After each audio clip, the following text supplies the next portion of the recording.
voltando, lembrando da aula anterior, os principais passos aqui para resolver os problemas de equilíbrio no corpo rígido. Fazer o diagrama de corpo livre, escrever as equações, finalmente resolvê-las. Então vamos comentar cada um desses passos aqui do lado. O diagrama de corpo livre, você tem que colocar todas as forças externas que atuam sobre o corpo, forças externas. Por exemplo, se você estiver trabalhando num carro, as rodas sofrem força do asfalto sobre elas, as normais. Porém, a força que segura a roda no eixo do carro, essa é interna ao carro, não entra no diagrama de corpo livre. Somente forças externas. Cuidado com as reações, já que as forças dadas são simples, é só você colocar de novo no diagrama. As reações é que são importantes para você não errar o problema. E aqui, de novo, volte na figura 4.1, estude aquela figura e entenda que a cada restrição do movimento aparece uma reação, ok? Então, feito isso, vai passar a segunda fase, que é escrever as equações. Nessa etapa, a equação que você deve cuidar mais é de momento. Por quê?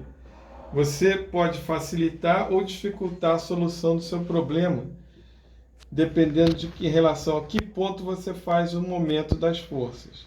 O ideal é que você faça o momento das forças em um ponto em que haja bastante incógnitas. Quantos mais incógnitas tiver naquele ponto, melhor. Exatamente porque vocês se lembram que a força não faz momento em relação ao ponto de aplicação dela. Assim, momento em relação a um ponto onde há várias incógnitas, você tira essas incógnitas da equação de momento, facilita a sua vida. E, finalmente, por favor, depois de fazer o passo 1 e o passo 2 direito, não vai errar em conta, né? Porque depois do passo 1 bem feito, o resto é só correr para o abraço, não erra em conta, porque senão a bicicleta caminha a passos largos, né? Casos particulares. Você pode ter um corpo no qual duas forças apenas atuam sobre ele. Nesse caso, você tem que ver que as forças estão sobre a mesma linha de ação e têm módulos iguais, sentido contrário. É o único jeito de você ter somatório de força igual a zero e momento também igual a zero. Porque caso essas forças não estejam alinhadas, você vai ter resultante zero, porém você vai criar um binário, o momento não vai ser zero. Então, no caso de duas forças atuando sobre o corpo, a única forma de obter equilíbrio é se elas estiverem sobre a mesma linha de ação, tiverem mesmo módulo, sentido contrário. No caso de três forças, você pode obter equilíbrio ou sendo elas concorrentes ou paralelas, tá? Tem exemplos no livro lá, dá uma olhada, por favor.